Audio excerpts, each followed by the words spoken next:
Hello, my legion. Welcome back. My name is Arcean. I am an archangel and the angel of objectivism. Right away, I'll say that the primary reason why I wanted to do this video is because Contrapoints has been kind of looked at as the SJW you can't criticize because she's not low enough hanging fruit for a James Alsop or Lauren Southern to ever criticize. So, I'm going to do just that, because she made an economics video, and oh boy, have I been watching my Spice and Wolf lately.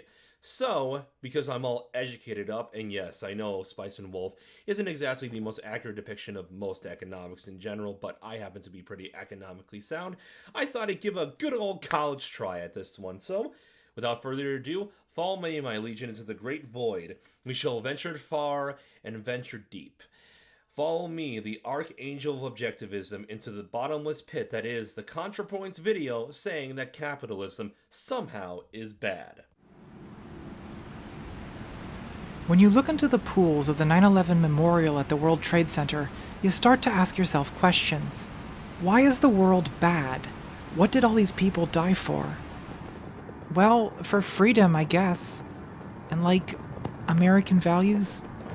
But what are those values? What kind of freedom is it that we have?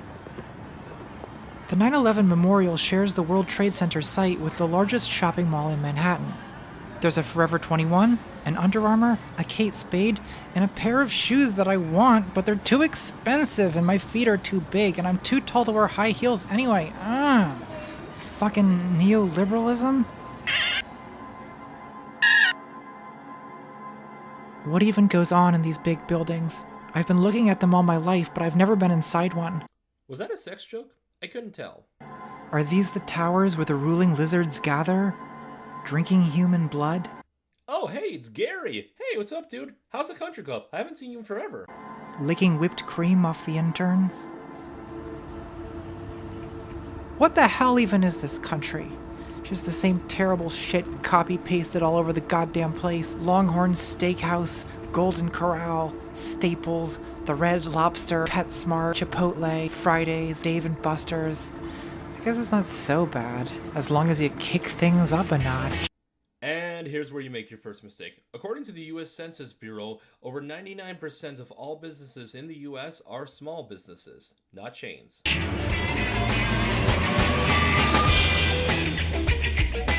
Yes, I want to add the lava cakes to my order, Domino's. Of course I want the fucking lava cakes.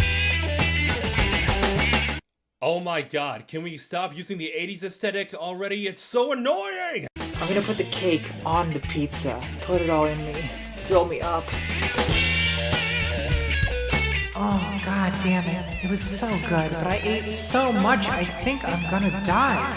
Look what capitalism made me do. Control of vast parts of territory all across the Middle East.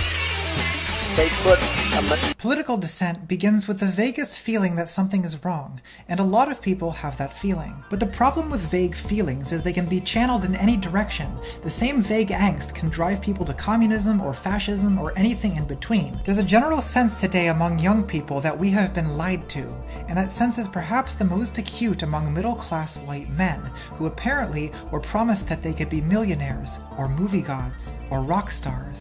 Or that if I was ever in danger or afraid of my own spouse, I'd have somewhere to stay. Or that if I'm a good father, I'd be able to see my own children, despite how horny the judge might be. Or that the pussy pass is supposedly not real. The term special snowflake is used today as a slur against queer teenagers.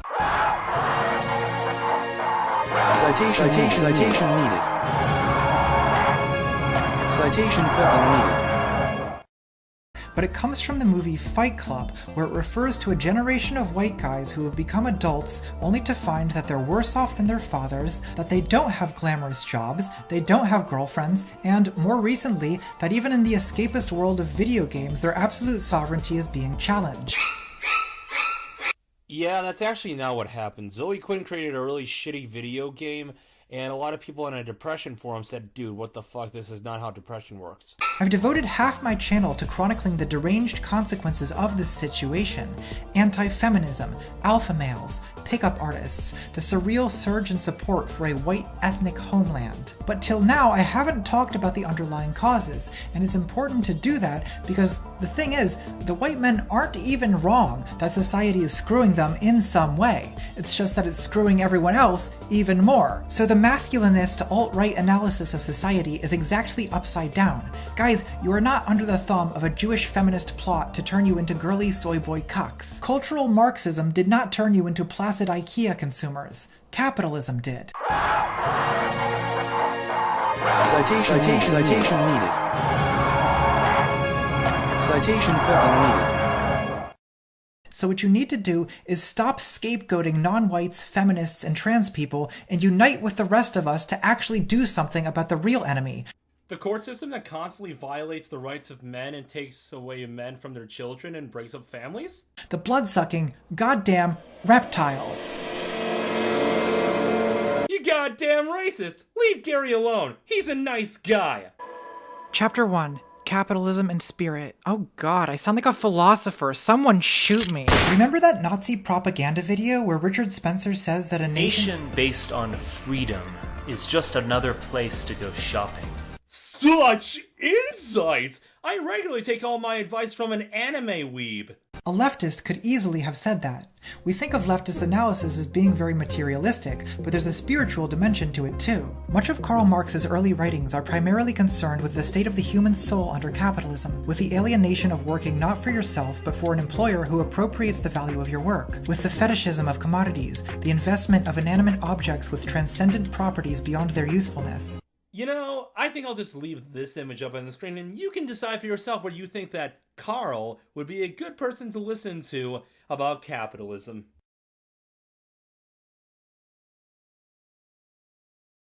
With the system of lies and delusions by which capitalism understands and justifies itself, with fucking Comcast increasing my bill to $70 a month for no fucking reason. No, I don't want a landline. No one under the age of 60 wants a landline. Of course, it's not just Marxists who complain about a capitalist malaise. Fascists and conservatives notice it too, only they think the solution is to seek collective meaning in ancient customs, racial chauvinism, or fight clubs. Notice how, like a lot of other SJWs and communists, she doesn't bother to actually describe what she's talking about. They never seem to do that because most social justice warriors know that if they did, they would look pretty damn stupid. So let's talk about some of the things she mentioned first. So, when it comes to things like tradition, she's referring to things like the nuclear family, going to church, volunteering, things like that. And music is a huge part of tradition. The thing is, if you look at what Karl Marx actually wrote, and by the way, he wrote it on behalf of the Rothschilds family, Karl wrote a lot about breaking up the nuclear family and never having anyone raised by their parents. He also talked a lot about the idea that religion is evil. And because of things like that, he oftentimes tried to describe people who have any of these traditional beliefs as some kind of archaic idiots. And that seems to be a very common trope amongst most social justice warriors. Whenever you don't like something, call it old or call the people who talked about it out of touch, never give any specifics, and always use a lot of buzzwords. It's kind of their repertoire, I would say. And that shit's not really my scene. I'm really more of a pursuit of individual happiness person, but I think that capitalism as we know it is pretty bad at fostering individual happiness. And here's why.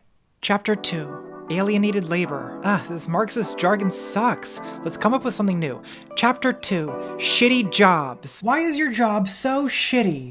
Well, let's try to break that down, shall we? So the first reason I could think of right away is maybe you had a lot of poor life decisions. After all, we can show you many examples of entitled employees who regularly complain about bad wages and yet don't decide to move up into upper management positions despite working at their jobs for years on end. This is Heather Hudson, a mother of 4 who has worked for Piedmont Airlines for 10 years and is currently a gate agent. When I started at American at Piedmont Airlines in Charlotte, North Carolina, 10 years ago, I earned less than $8 an hour. At that time, I was married, And I really wasn't worried about the wages. I was more worried about the flight benefits. So me and my husband and my 4 children can go places that we never expected we would be able to go.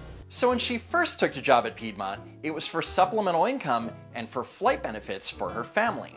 But then Heather's life situation changed. Now that I'm separated and a single mother of 4, I rely solely on my paycheck to take care of my family. So when Heather's marital status changed, it was Piedmont's responsibility to pay her more. Got it. My current salary after a decade working for Piedmont is less than $14.50 an hour. I cannot make ends meet on my own without working extra hours. And on those days, I work 12-hour days.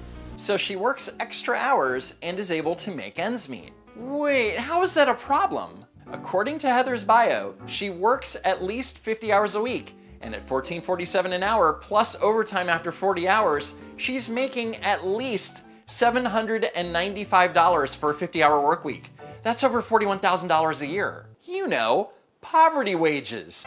Meet Adriana Alvarez, a 26-year-old single mom who has worked as a McDonald's crew member for 8 years, despite the fact that she claims that she's being paid poverty wages.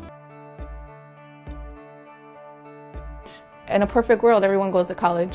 Someone still has to work fast food. Working for McDonald's, making poverty wages, especially being a single mom. Spoiler alert, she makes $12.50 an hour. I'm at $12.50, and that's, you know, it's a good amount. And according to MIT's living wage calculator, if you're an adult living with 1 child, you would need to be making less than $7 an hour to be considered living in poverty. But fast food unions and Fight for 15 advocates will classify anything below $15 an hour as a poverty wage. Hyperbole, anyone? In a perfect world, everyone goes to college. If Adriana didn't have a child at 18 years of age, she could have taken advantage of the scholarship opportunities and tuition assistance that McDonald's offers and maybe graduated college. There's daycare, there's light bill, gas bill, rent. When you're working close to 40 hours, it doesn't make sense that I'm what they consider full-time and I still don't have enough to take my son to the movies or buy him a Spider-Man ball that he loves. Adriana started working at McDonald's when she was 17 and had her son when she was 18. Now, unless McDonald's got her pregnant, their only responsibility is to pay her for the hours that she works. And maybe the father of her child could pay for that Spider-Man ball. Seriously, where is the father? There's daycare. In this Medium article from October 2015, Adriana complained that she paid $75 a week for daycare, which is strange because 5 months before... This is a receipt for my son's childcare, which was $100 a week. So is it $75 or $100? Get your story straight. But that's not the point. This video is from 2018, the year that Adriana's son turned 6 years old, which means he should be in 1st grade, or at the very least kindergarten, not daycare. I have to make sure that he's clothed first, that he has food on the table first before I can get him a want. I need to think about the needs. Yes, because you're an adult with a child. Congratulations for figuring that out, though. How many weeks of paid vacation do you get? None. Everybody hear that? No paid vacation. This We can is- take 2 weeks off, but you will not get paid. This is an employee who has worked for a company for 8 years in the wealthiest country in the history of the world. She works hard and she gets 0 paid vacation. This is a simple fix. Crew members at McDonald's don't get paid vacation time, but management does. So become a shift manager and get paid vacation. After 2 years, they decided to give us 20-cent raises and people were mad. Extremely mad. You feel worthless. We weren't even people. They wanted everything done fast and right. As opposed to slow and wrong. Why should I depend on the government? In this Daily Mail article, Adriana is on food stamps, Medicaid, and receives a childcare subsidy. So if she really wanted to not depend on the government, she would have found another job years ago. When you get paid and you see your paycheck, you're like, where did all my hard work go? Well, a lot of your hard work went to taxes, which helped pay for those food stamps, Medicaid, and childcare subsidies that you love to complain about being on. If I go look for another job, the only thing that's available is minimum wage jobs. And I don't want to go back down. I can barely make it off of 12. How am I going to survive off of 8? With a high school diploma and 8 years of fast food experience, she could make a move to a better paying fast food restaurant like Chick-fil-A, which provides benefits and Sundays off. This is Glendana Shevlin. a 58-year-old who has worked at Disneyland Resort for over 30 years. She started as a cashier in 1988 and currently works in the e-ticket club lounge as a food and beverage concierge host, a position she has held since 1991. I'm 58 years old and I'm struggling. And I'm sure that it's all Disney's fault. But at $15.70 per hour, she says they don't pay her enough to live in Orange County. She rents a room from a friend and keeps the rest of her possessions in a storage locker. Now you might be thinking, $15.70 an hour for a food server is pretty good, especially if Glendana gets tips. But unfortunately, food service workers within Disneyland's club level are not allowed to receive tips. However, they are able to receive gifts from guests. I turned 30 years at Disneyland this year, and one of my longtime guests gave it to me as a gift. So I love this piece very much. I'm gonna bet that she has a ton of crap like this in her storage locker. And if she does, and she's that down and out, sell them! They aren't doing any good sitting in storage. Or on her floor for that matter. But let's hear more about her position at Disneyland. I work in the most beautiful room in the Adventure Tower at the Disneyland Hotel, and I feed these guests the most amazing gourmet food you've ever seen. Sounds fantastic! Tell me more! We have breakfast in the morning. We put out a beautiful spread like salmon, prosciutto, Mickey waffles, and then in the afternoon we serve 3 appetizers, such things like mushroom ratatouille, which I guess is really good. She makes it sound really extravagant. So it's like a party every night in my own house. But in reality, it's a continental-style buffet, and Glendana's job is to put the food out. The most amazing gourmet food you've ever seen. Yep, this is the position that Glendana has held for 27 years. When I started back in 1988, I was making almost over $5 above minimum wage. Which means that she was making around $8 an hour. I had free health care and my meals were free. I had the illusion that it was a job to have for the middle class. That was her first mistake, because a salary of around $16,000 a year isn't remotely middle class, not even in 1988. After 30 years working with the company, I want to be shown respect and dignity and have Disney pay a living wage. At $15.70 an hour, Glendana is making well above California's minimum wage. My wage has only increased since 2008, $2. This is called hitting a wall. Me, in 1988, was able to afford a 1-bedroom apartment. It is now 2018, and I'm sleeping in a condo with 5 other people. Because she's basically held the same low-skill, low-paying job for the last 30 years. Right now, I don't think it's just Disney. I think it's all over. Corporations are not paying rent, food, everything else is going up, but wages are not.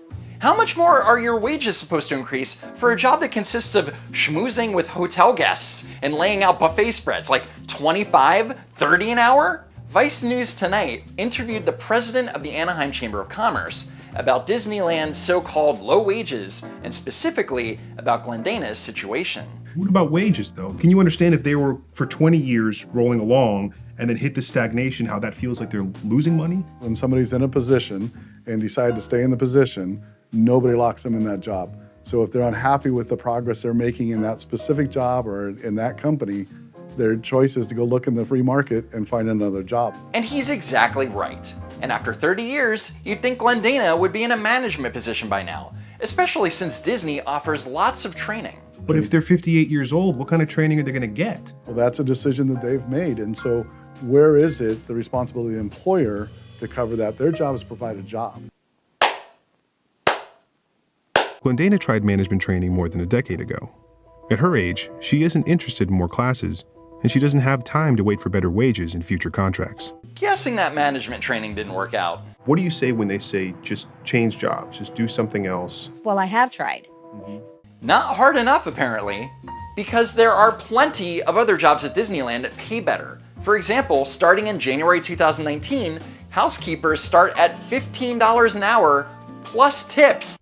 Please subscribe to Don't Walk, Run Productions, who gave me all this footage to use in my video. But the second thing I could think of is this. Sometimes there's a limited amount of jobs around because of the fact that we'll bring in tons of foreign labor without actually vetting them and they'll oftentimes be dependent on welfare and will never actually pay taxes. She's been living here since she was 14. She checked in annually for 8 years with her immigration officer, just as they told her to, each time receiving work authorization, until last week when she checked in with them and they seized her and drove her to Mexico. When she was originally arrested, she was part of the cleaning crew at an Arizona water park. Her name is Guadalupe Garcia de Reyes, and Donald Trump is proud of having removed the danger she represented to this country. She had a felony conviction after she was caught using a fake social security number. But the third and final reason I can think of is that oftentimes the government thinks of itself as a big daddy and decides who's the winner and who's the loser of the capitalist game, and thereby create monopolies. This is done by putting so many regulations on a business that it can barely survive. But all the competitors who want to get into the market can't do that either. And because they can't actually survive, well then, naturally, the few companies that are around can charge you or pay you whatever they want. Because if you don't like it, you don't really have the choice to go anywhere else. So all that's the case. Now, what are you going to talk about, Contrapoints? Well, probably it's because you work at the Comcast customer service call center, and you spend your day dealing with whiny, entitled white bitches who don't understand that you're just a lackey without any actual power. And the system is organized so that people with no power just have to pointlessly shout at each other. You don't have any stake in the profit of Comcast as a company, so you don't really have any reason to give a shit about the success of the corporate machine in which you are a gear. The CEO makes $36 million a year, while you make $14 an hour, which means that a lot of the value of the work you're doing doesn't get paid to you, but goes straight up the chain of command and into the pockets of the chief lizard. Good point, Contrapoints. So let's go ahead and deregulate most of the big businesses, making it easier for other businesses to get into the market. This way, more businesses have to compete for the same labor. Then let's deport all the illegals who are taking a lot of this labor. And finally, let's lower some of those taxes. After all those taxes, once they're all lowered, will make it much easier for other competitors to get into the market. The more people that want the same workers, the better. And most of all, let's stop complaining about crappy jobs if we don't want to move up. Is that your solution? The ruthless hierarchical structure of the company means that you're competing against your fellow employees for a promotion, or even to not be laid off. And if that happens, you'll end up competing against other unemployed people for another shitty job as a concrete lifter, or a mud mule, or maybe even a coffee shop MacBook person. This means it's difficult to even experience companionship with the other people in your shitty situation, because you're all being pitted against each other by the goddamn reptiles. Natalie, would you stop bullying Gary already? He's just trying to provide for his family. And it gets even worse. You could be employed by new age reptiles who force you to participate in team building exercises, company scavenger hunts, mandatory fun, which means that not only do you have a shitty oppressive job, but you're not even allowed the basic pleasure of openly hating your life. You have to constantly pretend that you're having fun, all for the sake of maintaining the overlord's comfortable delusion that he's not your overlord. This is an extremely first world problem. I get that you don't want to participate in something as boring as first world corporate fun, and that really is annoying and demeaning. But with that being said, I would rather participate in corporate fun for the rest of my life than have one day living in the socialist nations that put you into literal slavery. You know, every single one ever. Links in the description. These lizards are smart, and they keep coming up with more elaborate ways to lie to you. If you work for Uber, they won't even be honest about the fact that you're their employee. They'll call you an independent contractor. You get to be your own boss and set your own hours. You only have to take out the initial loan, buy the car, pay the insurance, pay for the cleaning, take on all the risk, and give Uber 25% without getting a guaranteed wage, benefits, paid leave, or pension. Independent contractor. An independent contractor is a neutral person, business, or corporation that provides goods or services to another entity under terms specified in a contract or other verbal agreement. Yeah. So in other words, you're a temporary employee, temporarily hired to temporarily do something where both parties benefit. You're not going to get paid time off. That's called not taking the contract.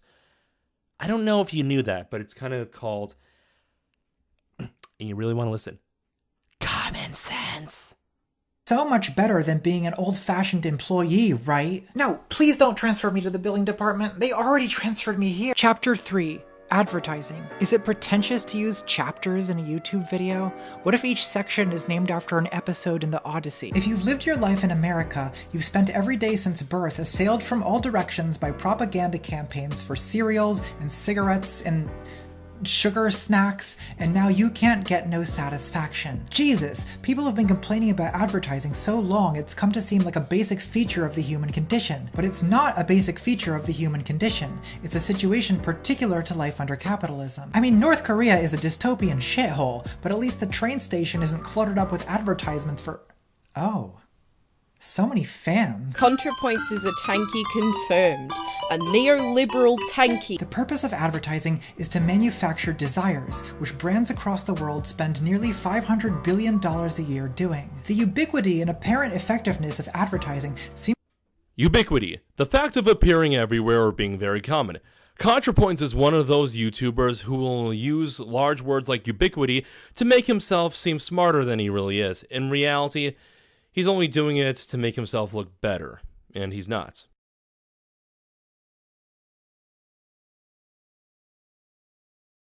Seems to contradict one of the fundamental assumptions of capitalist society, namely that we're all autonomous individuals making rational choices in pursuit of our own well-being. Advertising uses a lot of rhetorical strategies that are not very rational. For instance, randomly correlating the product with sexual desire, generating new insecurities the product promises to alleviate, associating the product with social status, associating the product with random famous people, associating the product with degenerate decadence, associating the product with progressive social movements, associating the product with communist revolution, gazing longingly at dreamy Argentinian philosophy professors. Join the clone army. Completely original lighting. Gay orgies. Love cannot survive without diamonds. Is this rational? Does it help people make genuine decisions about their own best interests? Of course not. The goal of advertising is not to satisfy the pre-existing needs that people have, it's to endlessly create new needs. And that's a lot to keep up with, and it takes a lot of stamina. You know what? I think this scene is missing something. I think you could spruce it up just a little bit more. So here, let me help you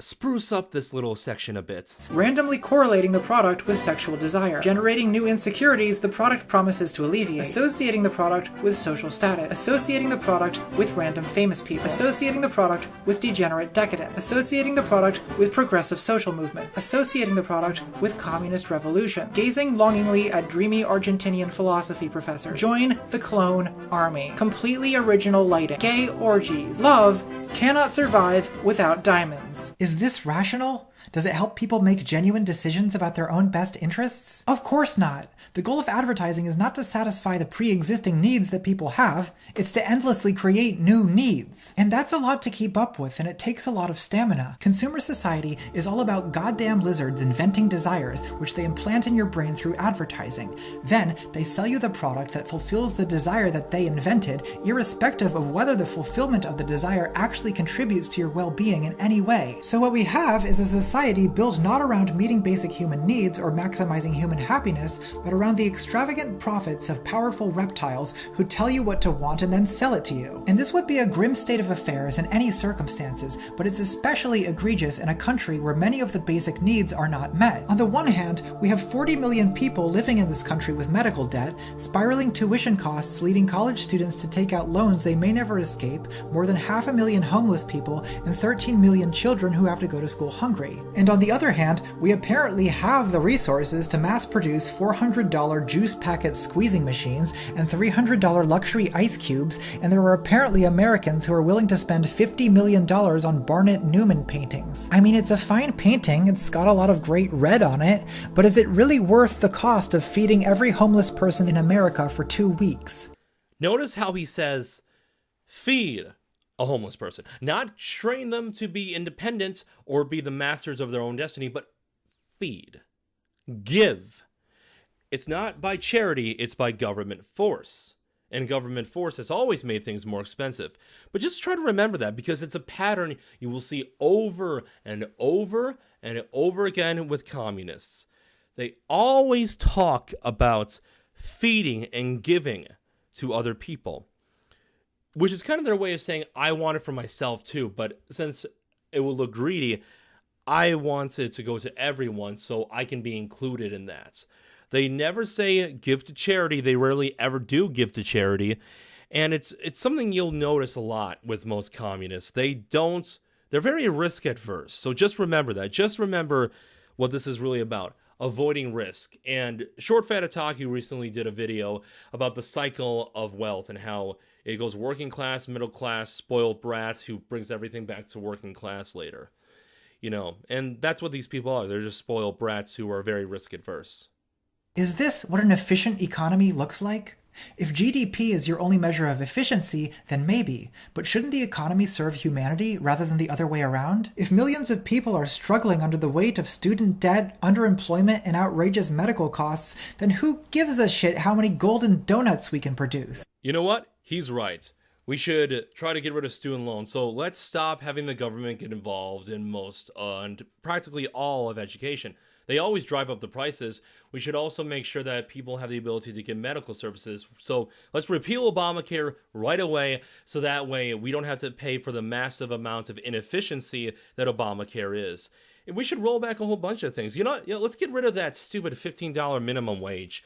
Because if you want to get a job, there's no way in hell an employer is going to have enough money to pay everybody $15. And that's going to put you on the street. So yeah, you know what? Yeah, I like you, Contrapoints. You're a smart dude. You're a smart guy, and honestly, we should repeal all those things. Thank you so much. Canto 4, Message to the Rich. Alright, you filthy goddamn reptiles, listen up. I have a pretty good barometer for internet politics, which is to say, politics. I mean, I noticed the alt-right thing pretty early, and you can assign as much or as little significance to that as you choose. But what I'm picking up at the moment is that people are getting fucking mad, and they're starting to get mad specifically at you, the rich. And you don't just have to trust my intuitions here. Recent polling data shows that a majority of adults under the age of 30 do not support capitalism, and almost a third support socialism. This is not the 80s anymore. You can't continue to get richer and richer while the rest of the country is underemployed, in debt, and unable to afford healthcare. What you're doing has been tried before, and it doesn't end well. You can't just stroll around town dressed like this and live in houses like this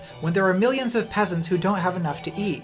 They will eventually try to cut your heads off. And judging by the mood I'm picking up on social media right now, if you don't fix some shit and make life better for the masses, they are gonna cut your fucking heads off. I mean, they won't actually cut your heads off, but they will try, and you'll have to deploy militarized police, and you will crush them ruthlessly, but it's gonna be a whole thing, bad for profits, and just all around a real inconvenience for you. Nosy humanitarians will butt their heads in, and they're gonna make things awkward. The point is, shit cannot continue the way it's going. Something is gonna have to change, and we can do this the easy way or the hard way. The choice is up to you. I want to end this video on a positive note. Here's the real reason why you're depressed. Capitalism isn't it. Capitalism is just a way we create wealth and money. That's it. The reason why we think that capitalism makes people depressed is because capitalism does whatever we tell it to do. It sells us what we want. And when there's a problem with our culture, it responds to market forces. In other words, when we sacrifice religion for sex with no responsibility, when we sacrifice real goals that we make every day to get something done for cheap, convenient, fast food, when we sacrifice marriage and children for having dogs and doing drugs, and most of all, when we sacrifice real aesthetic art and beauty for some new age bullshit, we're going to be sad. But if we keep doing it, the market, better yet, the people who make up the market's providers, are going to have to make money. So what are they going to do? They can't provide us with something we're not asking for. So what do? Well, they cave to demands, constantly trying to make people feel happy about their decisions. That's all they can do. We blame the symptom as the problem, but in reality, we're the problem. But there's a way to change. If you wanted to step inside my cathedral, I would welcome you into the beautiful pews, where you see the stained glass and the light shining in, and you know you're home. You know this is a house of God, and you know you are welcome here. If you wanted to, I would work out with you every day at the gym, provided you buy your own membership, and we could get a beer afterward or stay away from beer because of all the hops. Hopefully, we get to a much better place where we feel better, look better, and overall are better. I would happily talk to you about creating a better future, especially in the world of art, by getting rid of all the plastic, boring, cookie cutter crap that we're told to like, in place of something better, in place of something more interesting, creative, and magical. And I would do so much more than all of this. But most of all, I would never blame the symptom for the problem. Here's what you can do. Do all the things I just told you to. Advocate for real arts, not pop culture cheese and new age bullshit. Advocate to have goals in your own life. Wake up in the morning and work out. Have a real goal for how you can improve your overall life. Don't just sit around and get fat. And make a better world. Stop complaining. Stop blaming other people for all your problems. It doesn't solve anything. We can make this world better, but only if those willing to stand up and do it. My name is Arcean, and I am the Angel of Objectivism, signing off.